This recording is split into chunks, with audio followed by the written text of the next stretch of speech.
On Halloween of 1988, 6 teenage boys ventured into a tunnel on a local railroad. Only one escaped with his life in a photo. What resulted from that innocent venture was a 2-year period of unexpected murders which killed off a good 10% of my small town's population. To this day, no one knows the true fate of the 5 boys and the reason behind the murders that lasted until the fall of 1990. Except for me. I am the lone survivor of the 6 who encountered the Wanderer on the tracks on that dark Halloween of 1988. It was supposed to be a simple dare, nothing to it. Everyone had heard of how every Halloween people head into the tunnel and never came out. We all thought it was bullshit. Then again, we were only 14 and not very well learned in the way of the paranormal. All we expected was just some crazy dude in a bedsheet. However, what we found was much worse, and what we did made the outcome 10 times worse than it could have been.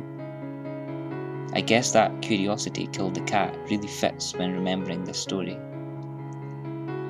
It was me, Steve, John, Andy, George, Bill and Fred. Explaining our choice of costume is irrelevant. However, let us note that we all brought flashlights and Andy had brought a bucket to collect candy in. Foolish Andy. I remember your death so vividly it haunts my dreams to this very day. And she does, too. But not for long. We all had dinner at John's house, as it was closest to the tunnel. After that we played some Super Mario Bros. On his NES to pass time until it was dark. When it was, we all departed to complete the dare we so foolishly accepted. I carried a Polaroid to show everyone what was really in the tunnel. We left when it was considerably dark outside. Most of the dads were parading their 7-year-olds up and down the street, getting candy before it got really dark. There had recently been some kidnappings in the area, but we didn't expect to meet the suspect, so we thought we would be safe. With each step towards the tunnel, it seemed as if it got darker, and when we arrived there, it was pitch black. And it was pretty much only us and the older trick-or-treaters outside. We all stopped at the entrance of the tunnel for a moment, realising that we may not make it out alive. After waiting one more moment, we hesitantly stepped inside, turning on all our flashlights. No one really wanted to do this. We felt this more and more as we went deeper into the tunnel. It was weird though. Usually a tunnel ended around 500 feet, but it seemed like this one went on for miles. We went on for what I want to say was another 3,000 feet. That's when we saw it. At the time, we had no idea what it was. If I had a choice, I would wish that we never found out what it was and what it did. "The fuck is that?" Bill asked, half whispering to the rest of us. What we saw looked like a girl that had covered herself in dark paint or makeup and had on a plain old nightgown. She was holding what looked like a rod or a staff. Her back was facing us. "Beats me," Andy shrugged. "Hey!" he yelled at the thing before throwing the bucket at it. It clanged off of the creature and rolled to the right of the track. Suddenly, it made the most gruesome noise in the world as its head rotated 180 degrees to stare back at us. I hastily took out my Polaroid and shot a picture of it.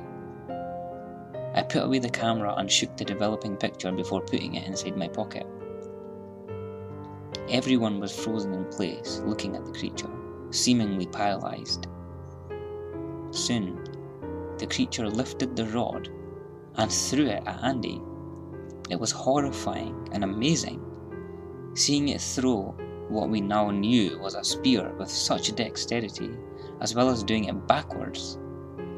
The spear struck Andy in the chest, dead centre in the sternum, His rib cage collapsed, and blood sprayed from the entry and the exit.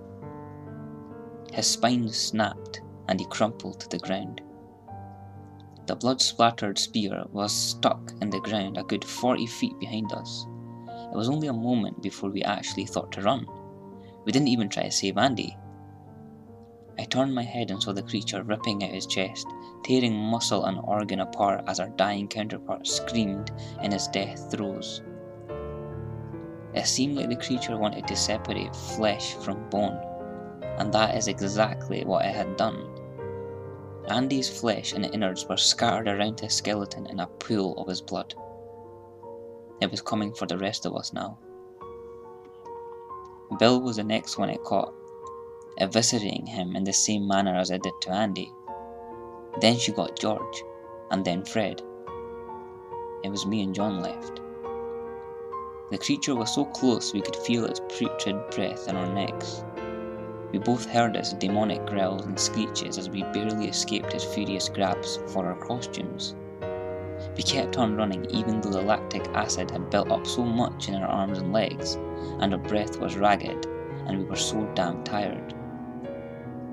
Soon, we saw the end of the tunnel.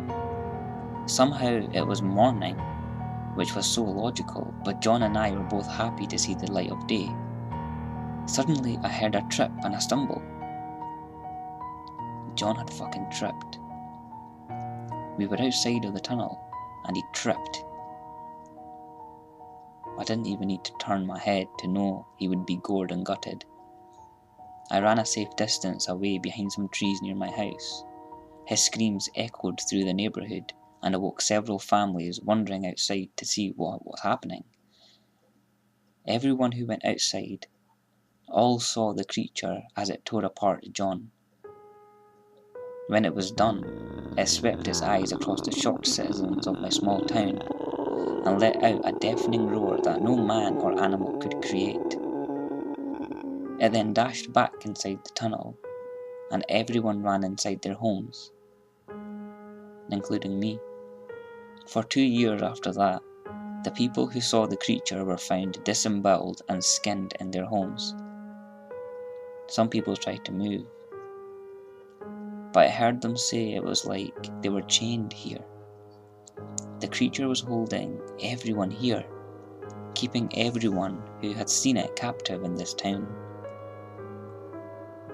I'm the last surviving person who saw the Wanderer on the tracks, and my time is coming soon.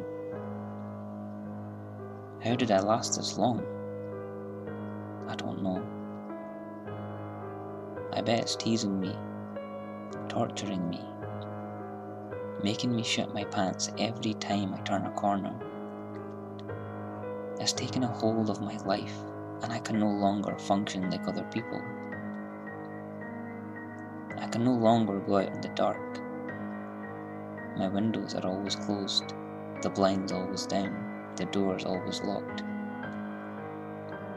I've tried to kill myself multiple times, but I can't. It won't let me. Recently, I've been hearing the dying screams of my dying friends. I've heard a bucket clanging from outside my window, tapping on my front door at night. It's a sign. It's coming for me soon.